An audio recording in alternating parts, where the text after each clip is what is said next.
Bom, pessoal, mais um vídeo para o portal. Hoje a gente vai falar sobre Martin Heidegger, um filósofo contemporâneo em alemão. Heidegger é uma pessoa que nasceu numa cidade pequena, na cidade de Meerskirch, na Alemanha, filho de pais religiosos católicos, numa cidade predominantemente católica. Heidegger vai à escola e tem seu talento reconhecido desde cedo por alguns professores. Então, um professor lhe indica ao Liceu Humanista, onde ele tem contato com a figura de um padre que influenciará decisivamente a vida dele, que é o Konrad Gruber. Esse padre ele apresentará a Heidegger a obra de Frei Brentano chamada Sobre o Múltiplo Significado do Ente, segundo Aristóteles. Essa obra introduzirá Heidegger numa questão que ele tentará, vamos dizer assim, dar uma resposta durante toda a sua vida e dará múltipla resposta a ela durante toda a sua vida, que é a questão do ser, a questão sobre o sentido do ser. É claro que é uma problemática que tem origem no mundo antigo, no entanto, alcança sua formulação ali com sua formulação mais explícita, eu creio, com Aristóteles. É uma questão antiga, mas Heidegger dará a ela uma roupagem totalmente nova em sua obra. Enfim, a gente vai falar disso mais na frente. Terminado o ginásio, né, equivalente ao praticamente ensino médio aqui, Heidegger cursará durante pouquíssimo tempo a faculdade de teologia e desistirá alegando motivos de saúde. Na verdade, o que se fala é que Heidegger estava bastante mexido com as leituras filosóficas que ele andava cultivando e, portanto, ele desiste da faculdade de teologia e passa a se dedicar integralmente à filosofia. E aí Heidegger lê grande parte dos clássicos da filosofia ocidental, se interessando sobretudo pelos antigos, também lendo filosofia medieval. Enfim, Heidegger foi um grande conhecedor da tradição filosófica ocidental. Mas duas figuras eu creio que são marcantes porque inserem Heidegger em uma tradição específica de pensamento, né? Heidegger vai ser influenciado decisivamente pela figura de Husserl. Ele irá exercer atividade docente junto à pessoa de Husserl, sendo que Heidegger já lia Husserl, já lia a publicação o livro Investigações Lógicas há muito tempo. Heidegger cultivou essa leitura durante 10 anos, assim, e Husserl será uma pessoa que influenciará decisivamente a vida de Heidegger. Bom, outra leitura que influencia decisivamente Heidegger é a leitura de Dilthey, porque Dilthey influenciará Heidegger sobretudo a abrir os olhos para a característica eminentemente histórica da nossa relação com as coisas e de como nós pensamos em termos históricos, de como nossa atividade nosso pensamento é determinado pela nossa história. E essa história, por sua vez, é uma história onde é perpassada por conceitos em que nós não temos clareza sobre ele. Isso será uma das coisas para as quais Heidegger atentará. Bom, na década de 20 ele já está ali exercendo atividades docentes e Heidegger já se torna conhecido em toda a Alemanha por dar preleções, ou seja, aulas que são muito que tecem interpretações muito originais sobre a filosofia antiga, sobre a filosofia medieval, sobre a filosofia moderna. Então Heidegger reúne em torno de si diversas personalidades que vão ter aula com ele. Em 1927, querendo pleitear um cargo de professor universitário, Heidegger publica a sua obra que se tornará mais conhecida, né, e uma das mais influentes, acredito, que é Ser e Tempo. Nela, Heidegger colocará explicitamente sua questão, uma questão sobre o sentido de ser, e colocará seu método ali, ele explicitamente também, como o método fenomenológico hermenêutico, em detrimento do caráter reflexivo da fenomenologia de Husserl. Então, Heidegger aí marca um certo rompimento com o modo que já vinha sendo anunciado anteriormente à publicação da obra, mas aí é explícito o rompimento com essa tradição que Russell estava dando à fenomenologia, uma fenomenologia mais reflexiva. Inclusive tem um vídeo aqui no canal, se você quiser assistir, sobre a fenomenologia. Bom, posteriormente a isso, na década de 30 até, eu acho que 33, Heidegger continua dando preleções. Em 34 ele adentra o Partido Nacional Socialista Alemão. Isso marcará de maneira muito forte sua carreira. Inclusive diversas pessoas não leem Heidegger por causa disso, porque ele foi considerado nazista, né? Enfim, é uma polêmica se Heidegger, por ele ter adentrado no Partido Nacional Socialista, se ele concordava com aquelas práticas, ou muito mais ele discordava e era criticado pelo partido. Enfim, é um capítulo à parte aí da biografia de Heidegger, muito polêmico. Na década de 50, então, por ele ter sido proibido de lecionar pelo Comitê de Desnazificação, na década de 50 ele volta a lecionar, e em 76 Heidegger morre, deixando como mote para a publicação, para a coleção, para reunir todas essas suas obras, que contam com mais de 100 volumes, o seguinte mote, que é chamar suas obras não de obras, mas sim de caminhos. Caminhos, todos estes em prol da questão do ser, né? Bom, vamos falar agora sobre propriamente o conteúdo da filosofia de Heidegger a partir da sua obra mais conhecida, que é Ser e Tempo. Ser e Tempo começa denunciando a tradição, a história da tradição ocidental, da filosofia ocidental, dizendo que ela esqueceu o ser, dizendo que ela não tratou o ser de maneira suficiente, de que ela negligenciou a questão do ser. E para Heidegger, essa negligência se dá sobretudo, essa inadequação ao tratamento do ser se dá sobretudo quando a tradição filosófica, segundo ele, se dirige ao ser, mas o trata em termos de ente. Bom, Heidegger, a filosofia dele é baseada nessa distinção fundamental entre ser e ente. E nós não devemos, segundo ele, tratar o ser a partir de termos, a partir de uma estrutura conceitual, um modo de falar próprio aos entes. O ser, para ele, merece um tratamento específico que não se confunde com o ente, correndo o risco de, ao confundi-los, fazer uma filosofia que carece de profundidade e de originariedade. Portanto, para ele reivindica um tratamento dirigido tão somente ao ser ele mesmo. E para fazer para tratar o ser, ele partirá do ente que compreende ser. Heidegger, ele acredita em que ser só se dá numa compreensão de ser, e o ente que compreende ser somos nós mesmos. Portanto, é analisando o ente que compreende o ser, em que termos se dá essa compreensão de ser, e o que está encerrado nessa compreensão de ser, que nós chegaremos ao sentido de ser. Bom, antes da gente prosseguir, é bom que fique claro 4 termos aqui, que é o ôntico, o ontológico, ente e ser, que eu já andei falando aqui.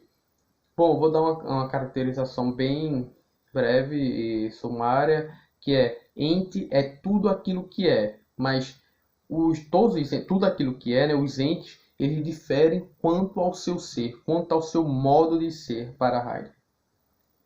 Heidegger, dentre outras coisas, ele acredita que há uma diferenciação prévia na nossa compreensão entre vários modos de ser. Por exemplo, o ente que ele considera que existe somos só nós, em detrimento, por exemplo, os animais para Heidegger não existe, essa mesa que está na minha frente não existe, só nós existimos, porque existir para Heidegger tem a ver com compreender ser, e para ele, segundo as investigações fenomenológicas hermenêuticas, os demais entes não compreendem ser.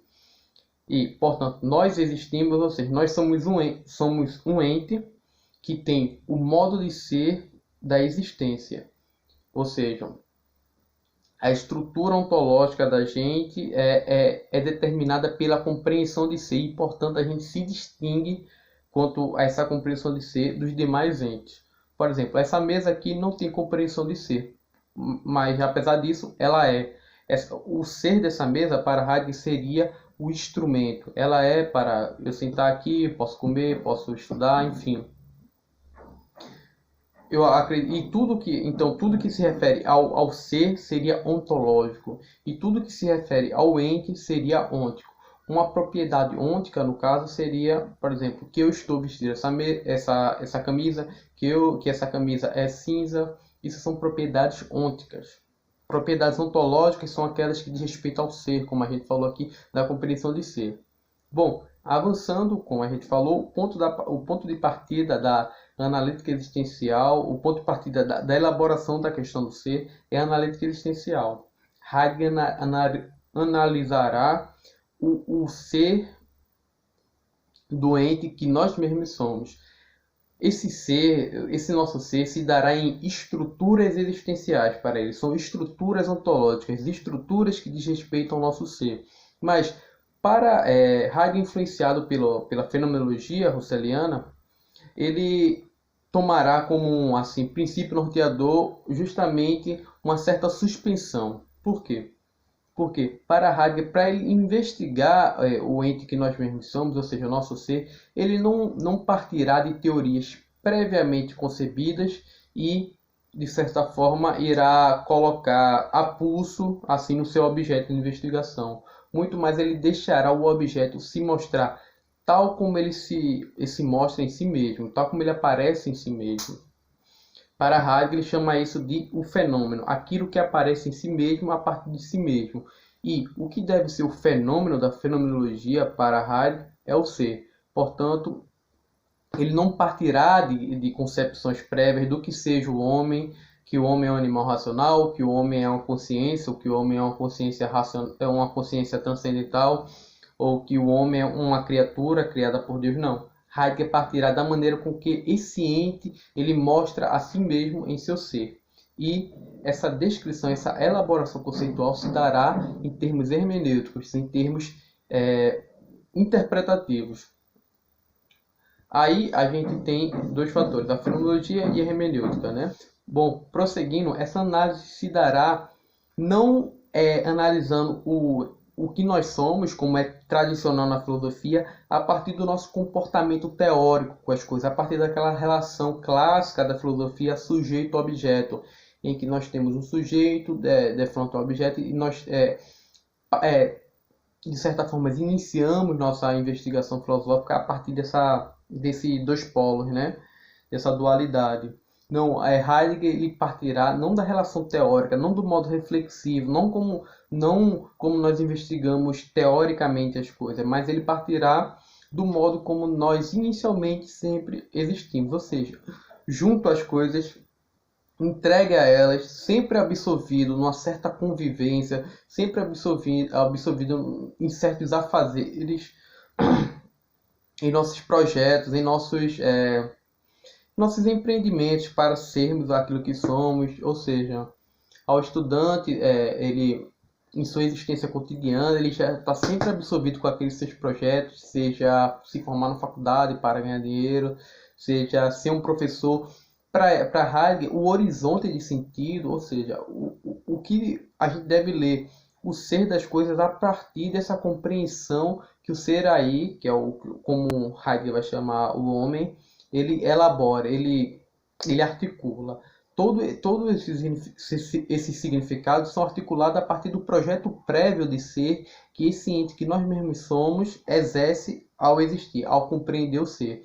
E compreender o próprio ser, esse ente compreenderá o ser dos demais entes, porque ele é articulado a partir desse projeto prévio da própria existência.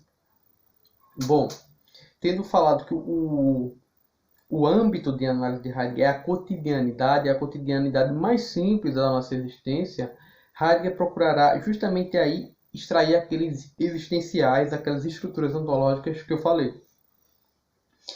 Nessa caracterização da nossa existência a partir da cotidianidade que Heidegger falará que o que difere nosso ser é nossa compreensão de ser, é nosso ter nosso próprio ser em jogo. Nessa direção, ou seja,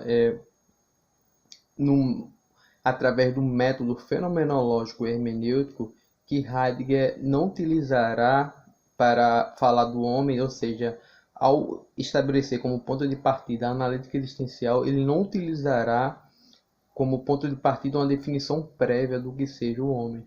Para Heidegger, ele não utilizará nem o homem nem como sendo criatura racional, nem como consciência transcendental, mas falará que o homem tem um modo de ser da existência. Para Heidegger, os únicos entes que existem somos nós. Por quê? Porque nós somos determinados por uma certa compreensão de ser e temos o nosso ser ao modo de um ser em jogo, ou seja, nosso ser não é predefinido. Nosso ser a gente tem o nosso ser muito mais como uma tarefa a ser exercida. Nosso ser é o modo do ter de ser, ou seja, nós não somos indiferentes ao nosso próprio ser, como seria o caso, por exemplo, de um animal que nem possui relação com o ser para Heidegger, ou senão de uma cadeira que já tem seu ser pré-definido, ou seja, seu ser está numa utilidade, ela é um utensílio, é um instrumento para a gente se sentar, né? Então, portanto, ela não teria uma relação de ser, já teria seu ser definido. E o nosso ser, muito mais de Heidegger, será perfeito, será uma coisa a se perfazer. Bom, se o nosso modo de ser é existência, para Heidegger chamará aquilo que nós somos de ser aí. Ser aí é uma tradução da palavra Dasein.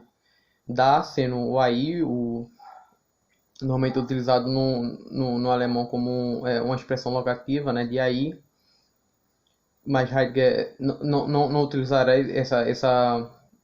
esse sentido locativo, e Sein é o ser, né? Heidegger procura expressar com esse termo que nós somos o espaço de manifestação, o espaço de toda e qualquer manifestação do ser. Porque ser só é possível numa compreensão de ser. Não há ser fora dessa compreensão de ser. Não há ser fora da existência humana. Não há ser fora dessa compreensão possível que nós carregamos com a nossa Constituição.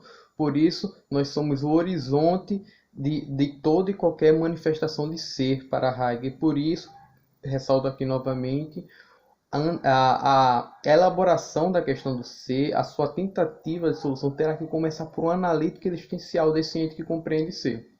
Bom, como a gente definiu o escopo e também já o escopo da análise, né, que é o ser aí, o ente que nós mesmos somos e em seu modo de existência mais primário, seu modo de existência onde ele se mantém predominantemente, ou seja, no modo do ser ocupado com as coisas de uso, no modo da convivência com os outros e não no modo teórico, Heidegger procurar extrair os existenciais. Porque eu já tinha falado essa palavra, mas torno a utilizar e explico. Extrair. Porque para Heidegger, através de uma interpretação da verdade para os gregos, ele chega à conclusão, através de interpretações originais, que verdade para os gregos vem da palavra aletheia. E esse a de letes, no caso, seria, vamos dizer assim, um encobrimento. E esse a privativo seria um desvelamento, um descobrimento. Para Heidegger se trata muito mais da gente extrair essas estruturas existenciais. Por quê? Porque elas estão veladas, porque o ser aí, nós mesmos não... Nós, absolvidos nessa ocupação cotidiana, absolvidos com a compreensão das coisas, não atentamos ao nosso próprio ser e, portanto, velamos essas estruturas existenciais. E, portanto, a verdade consistirá, a verdade que a fenomenologia buscará será justamente extrair aquilo que se mostra a partir de si mesmo, em si mesmo. Portanto, a verdade será um desvelamento, um retirar do véu, um retirar desse cobrimento, dessa coisa que cobre, que esconde, né? Bom, avançando, Heidegger conceberá a existência humana, como eu falei.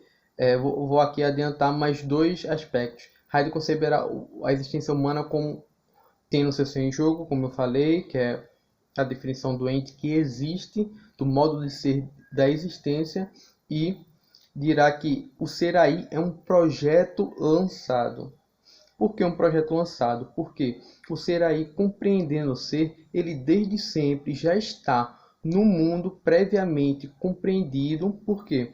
Porque nós somos, na convivência cotidiana e na ocupação com as coisas, bombardeados de significados, de compreensões prévias que não são elaborados por nós no contato com a coisa, na relação com a coisa de maneira originária, mas sim a gente tem notícias através do repórter, a gente sabe, tem um disse-me disse, a gente diz que não, aquela pessoa é tal, enfim, a nossa relação com as coisas já é mediada por um significado prévio, que a gente toma contato com ele nas nossas relações cotidianas desde cedo e a gente absorve eles, a gente se apropria deles de uma maneira totalmente acrítica. E essa miríade de significados é que norteará a nossa compreensão de nós mesmos, a nossa compreensão dos outros e a nossa compreensão das coisas. Porque nos compreendendo a partir dessa miríade de significados, dessas possibilidades que a gente tem que ser, com esse mundo previamente aberto, nós passaremos a conduzir a nossa vida, nossos afazeres, nossa compreensão dos outros e nossa compreensão das coisas a partir desses significados mediante os quais a gente tem contato. E aqui também seria o lugar de a gente falar sobre uma certa destruição da metafísica por parte de Heidegger. Por quê?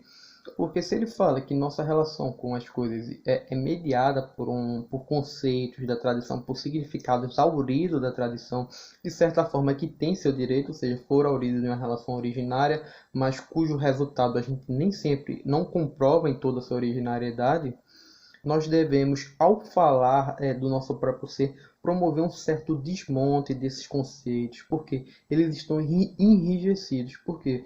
Porque eles não estão sendo compreendidos a partir da fonte da qual eles foram auridas. Eles estão passando como um resultado mediante ao qual a gente não sabe, vamos assim supor, né? Apesar de não se tratar de demonstração matemática, mas a gente está com o resultado de uma dedução e nós mesmos não fazemos essa dedução.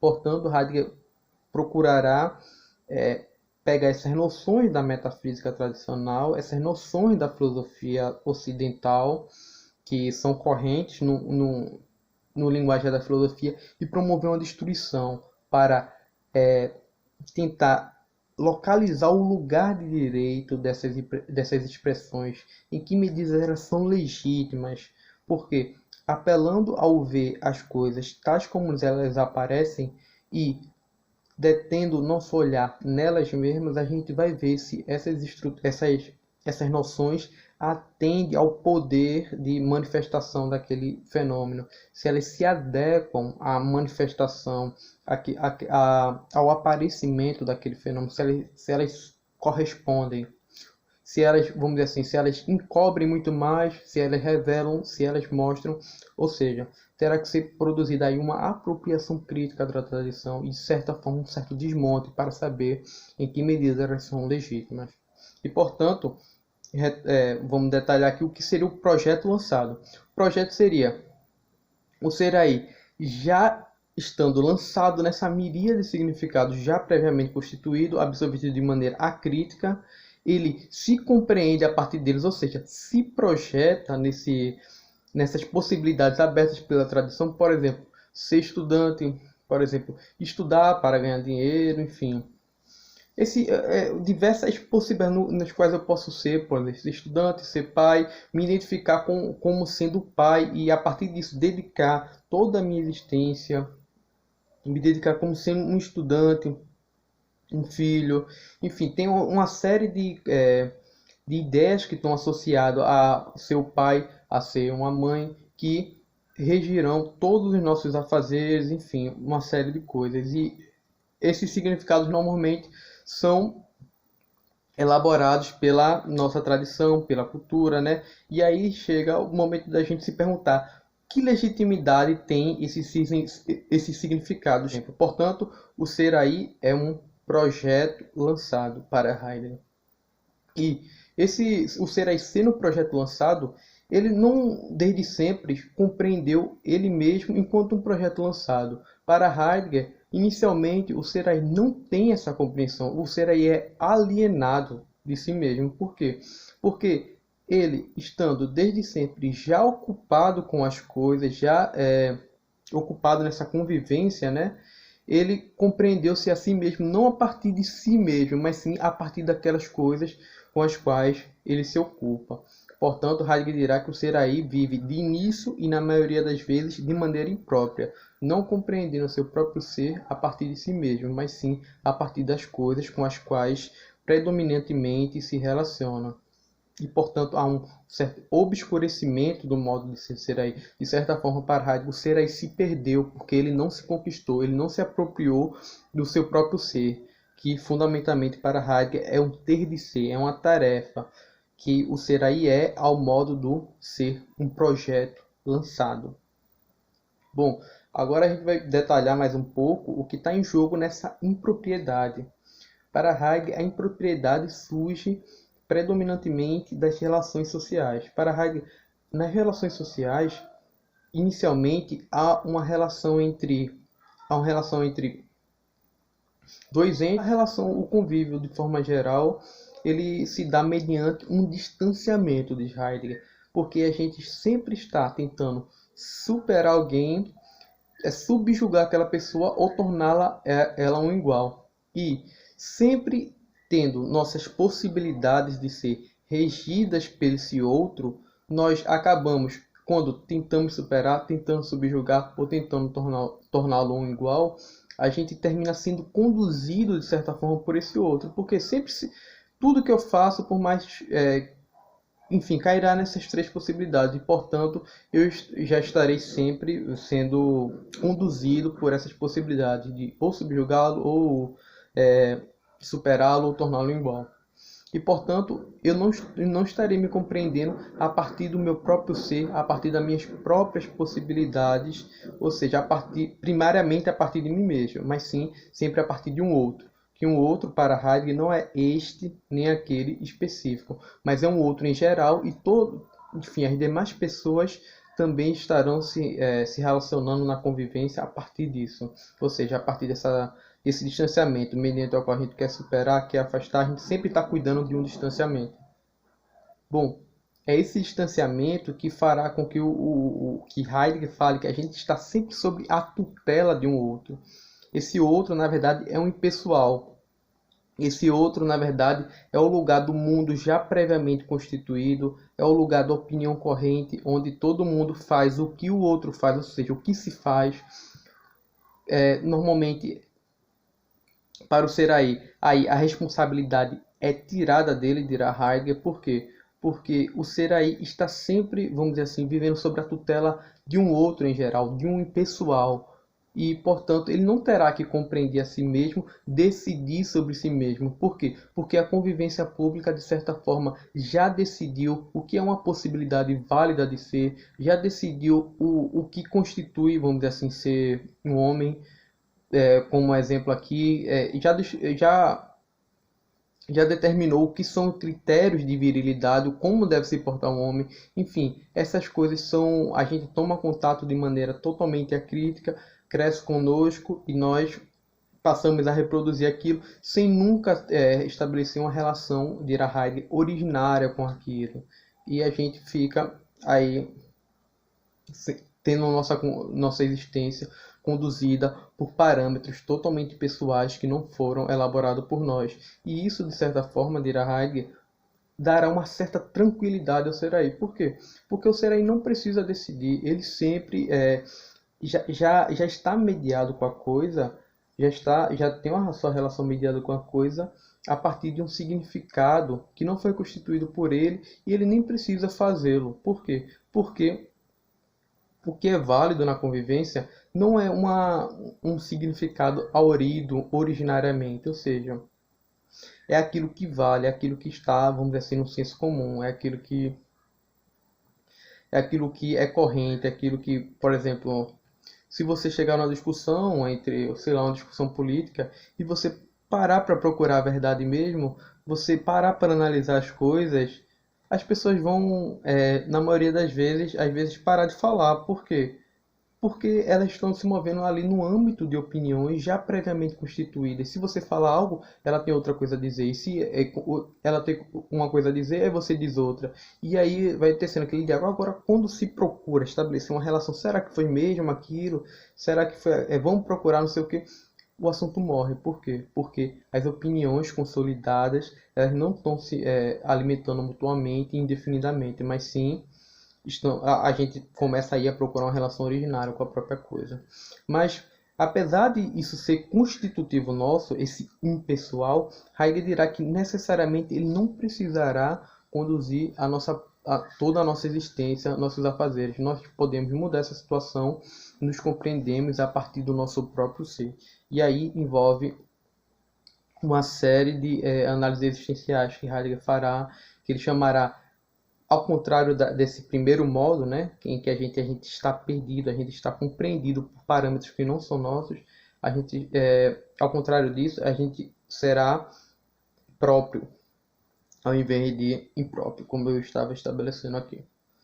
Bom, fechamos aqui essa parte.